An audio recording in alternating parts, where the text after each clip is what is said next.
Hello, one and all. Now we are going to learn about the poem Stolen Boat by William Wordsworth.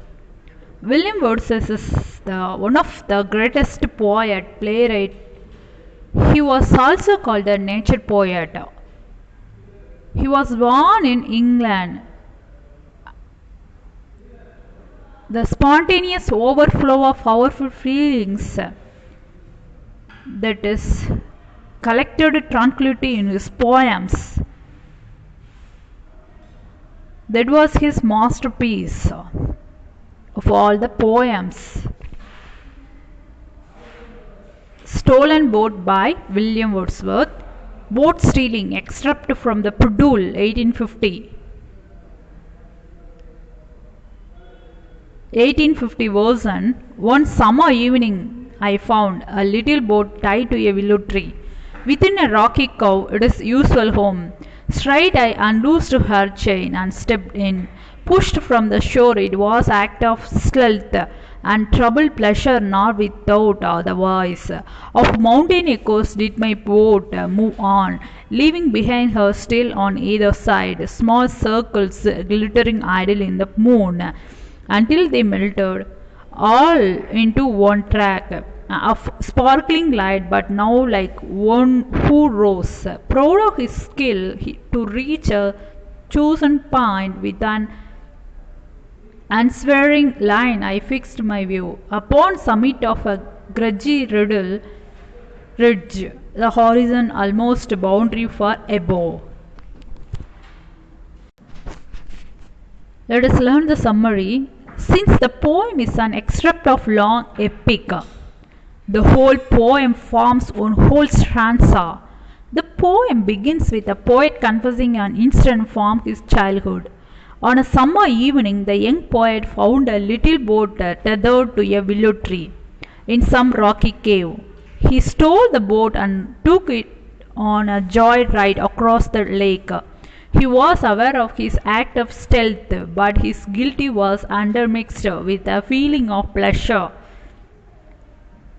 He says that his ride of the boat was accompanied by the echoes of the mountain.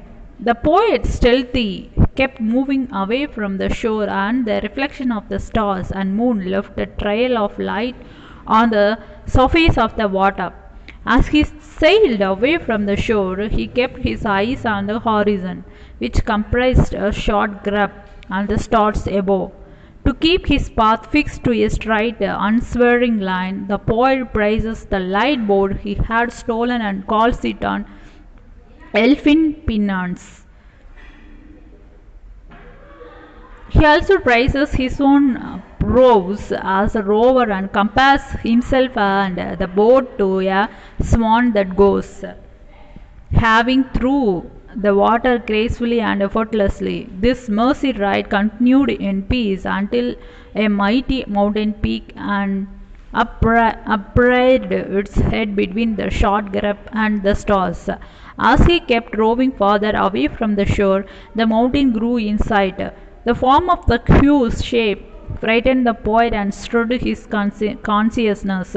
It seemed to be chase after the poet as he kept drawing the boar away from his moor. Scared of this huge black shape, the poet hurries back towards the cove. He had stolen the boat from the return home with a grave heart and heavy consciousness. The poet reminisces that the following that incident he had spent many days suffering from nightmares of the grim, huge shape. He says that the unfamiliar or familiar form of colors and shape of nature that he had been accustomed to were replaced by the images of this huge mountain. This mountain, according to Wordsworth, was not a passive structure made of rocks or stone. It was like a living being, yet different from living beings. It had taken over his thought by days and dreams by night. For many a day he was tormented by the memory of solitude. Even though he realizes it's only an optical illusion, that the mountain was chasing him. It weighed heavy on his consciousness, and he realized the presence of being unknown and unfathomable to him.